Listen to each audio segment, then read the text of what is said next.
माता वैष्णो देवी के दर्शन आपने अभी तक कैसे किए हैं? शायद कभी खच्चर से गए होंगे, कभी घोड़े पर बैठकर यात्रा की होगी, तो कभी पिट्ठू किया होगा, और हाँ, हजारों लाखों यात्रियों ने तो पैदल ही चढ़ाई की होगी। लेकिन अब माता के दरबार तक जाना आपके लिए आसान बन सकता है।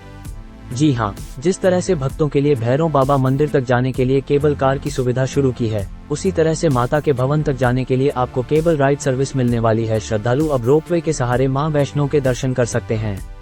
चलिए आपको इसकी और जानकारी देते हैं। इससे उन श्रद्धालुओं का फायदा होने वाला है जो शारीरिक परेशानी की वजह से चढ़ाई नहीं कर पाते।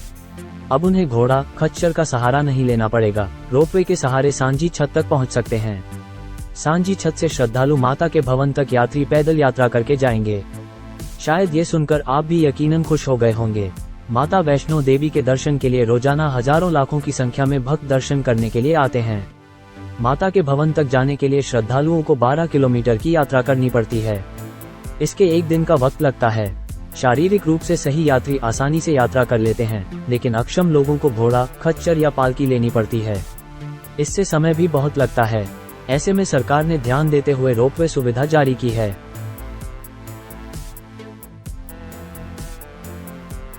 सरकार की तरफ से जारी रिपोर्ट के अनुसार इस सेवा को 250 करोड़ की लागत के साथ शुरू किया जाएगा। इससे समय की बचत होगी और महज 5 से 6 मिनट में आप कटरा स्थित बेस कैंप तारकोट से सांझी छत पहुंच जाएंगे। इस रोपवे में गंडोला केबल कार सिस्टम का इस्तेमाल किया जाएगा। सरकार के इस प्रोजेक्ट से पर्यटन को बढ़ाने में भी मदद मिलेगी। साथ ही ये पर्यावरण के भी अनुकूल रहेगा। अच्छी बात तो ये होगी, रोपवे के जरिए आप वादियों का भी दीदार कर पाएंगे। सरकार ने वैष्णो भवन से भैरव मंदिर तक के लिए पहले से रोपवे सेवा शुरू कर दी है। यहाँ के लिए यात्री 80 रुपए की टिकट के साथ केबल राइड करके भैरव मंदिर पहुँच सकते हैं। 3.5 किलोमीटर की यात्रा को आप मात्र 5 मिनट में पूरा कर सकते हैं। लेकिन ध्यान रहे, ये सेवा केवल 6 बजे तक के लिए ही है।